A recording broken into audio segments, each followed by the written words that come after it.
Hey everybody, how's it going? I hope you're all having a lovely day.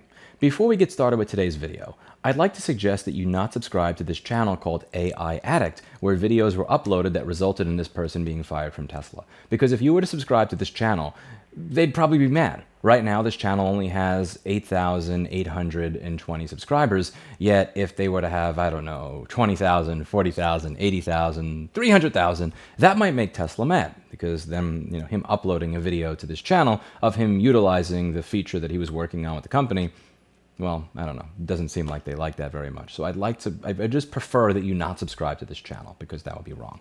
So I'd like to go over a piece of news today that Tesla fired a worker who posted a YouTube video of a full self-driving accident. The ex-Autopilot staffer says Tesla did not put reason in writing, and a US regulator expressed concerns months later about the NDAs that they were having them sign when they get to use this full self-driving feature.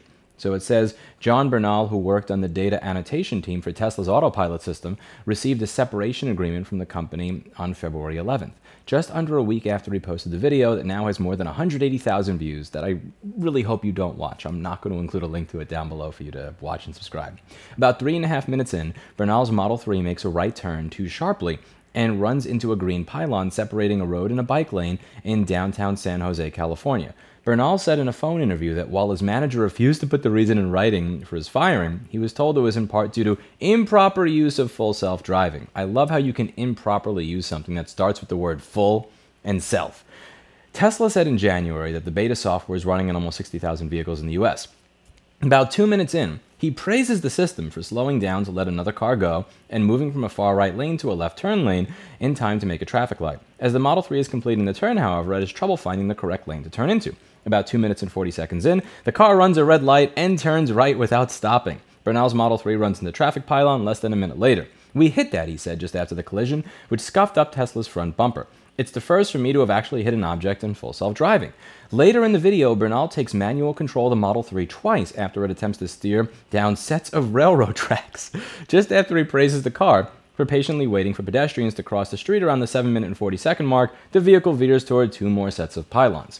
So it appears what he's doing here is he is giving credit where credit is due and saying, look, the car stopped for pedestrians, look, the car did these things, that's great, but then it crashed into something which is not so great, which seems completely fair to me. So again, he's saying the car did this properly, good, the car did this improperly, bad. And he is taping the experience as it goes on so that you can see, so that you can decide whether or not you want to be a part of this program, whether or not you wish to purchase that product or not, based on what you see. And many people will see this and say, you know what, that's cool. I want to be a part of that. I think that that's a cool feature and I'd like to see it develop. Others may say, you know what, nah, that's not for me.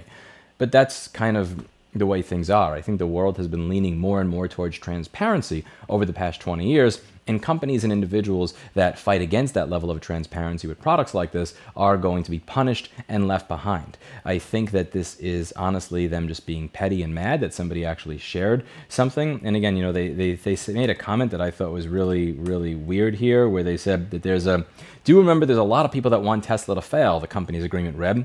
Don't let them mischaracterize your feedback in media posts. You don't get to control how other people interpret what it is you say. If there's anything that I've learned over the past 10 years of having a YouTube channel, I have a lot of control over what I say. I have no control over what you take away from what I say. And I'm not going to not say what I say because I'm afraid of how you're going to interpret it. And nor should you not want people to show how this feature works because you're afraid of how other people are going to interpret it. Clearly, the fact that they have to raise prices and have 6 to 7 month lead times to be able to purchase a Model Y demonstrates that regardless of any sort of bad press or criticism, there is a lot of demand, whether it is for the stock, which is priced absurdly high in my opinion, not a financial advisor, just my opinion, or whether it's for the vehicles themselves, which have very, very long wait times to be able to get. Clearly, it doesn't matter if people post criticism because people are going to buy it anyway. So I think that this is kind of silly and ridiculous. If you look on my channel, you'll see that I have kept up videos that are absolutely just utterly shameful. Like this, my God, okay, my presentation is bad. My explanation is bad. My attitude in this video is bad. But above all, look at this wire. Look at this. This is ridiculous. Why am I using that instead of magnet wire? All that's needed there is a little 40 gauge piece of magnet wire, or to just use a X-Acto knife and scrape down into the board, get the nub and solder to that. And I have a wire going around the board. It's horrible. It's so bad. I cannot believe that anybody that would ever see this video would ever trust me with anything. But I keep it there because that was on the journey to learning to do better. And people can look at the videos that I have out now. People can look at the videos that I made in late 2014, 2015, 16, 17, 18, and they can see that there was a progression.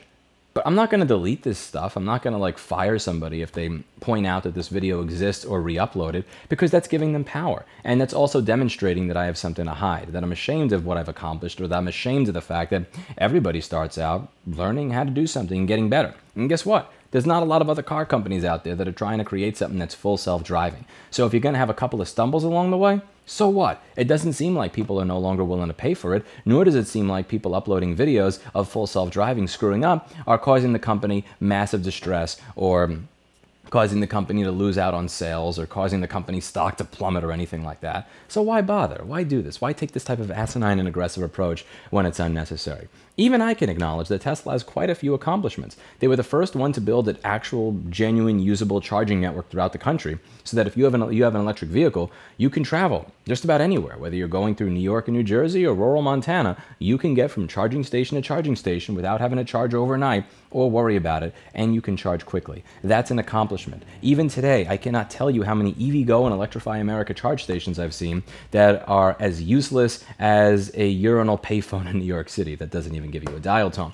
They created a great charging system. They created cars that had a good enough range to be able to actually do long distance travel around the country at a price that was indeed somewhat affordable. Again, you're not dealing with cars that have a 90 or 150 mile range. They had cars with 250 to 350 miles of range before many other vendors did. They made a car that was electric, that wasn't ugly and disgusting and looked like something that just nobody would ever in their right mind want to buy. And they had their autopilot system actually isn't horrible. Again, if you consider it full self-drive, if you use full self-driving and you actually expect it to do what the name does, yeah, that sucks. But the autopilot system, as it was several years ago, was very far ahead of its time. They have a lot of screw-ups. They have cars with horrible build quality. They have cars that they will give people out of the factory that are missing things at a rate that you just don't see from other automakers. They have issues with panel gaps. They have issues with trim and all different types of things that I've shown on my live channel several times. But they also have some accomplishments. Even I can acknowledge that. But there's good and there's bad. And this idea that you need to simply hide all the bad or suppress all the bad or fire anybody that ever even points out something bad, even when they're pointing out something good, it demonstrates a core sense of insecurity. And that's what honestly bothers me, not just about Tesla as a company, but also how this trickles down to their fan base. Their fan base simply can't accept if you say something good and something bad. If you say something that's less than perfect about their Lord and Savior Elon Musk or this company, then you are just some sort of horrible heretic that must be in the pockets of big oil or something. And it's just, in my opinion, completely and utterly ridiculous. The idea of firing somebody simply because they demonstrated a flaw with your product in a respectful way is garbage. If one of my employees made a post on Facebook and said, here is a repair we did. This is something that worked great. This is something that didn't work great. I would take them in my office and I'd say, yo, how do you think we can improve this? Let's try to make this better. And honestly, as long as they were respectful about it, I really wouldn't mind. I would actually expect it of them. And the idea that I would actually get so salty as to fire them over it and then not put the reason in writing, my God, that is just so immature. Let me know what you think in the comments down below. That's it for today. And as always, I hope you learned something. And again, please, please, please do not subscribe to this channel because I do not want to make Elon Musk or the manager at Tesla mad. It would be an absolute disgusting shame if that channel had 100 or 200,000 subscribers this time next week. That would, because I care about not hurting their feelings. See you in the next video. Bye now.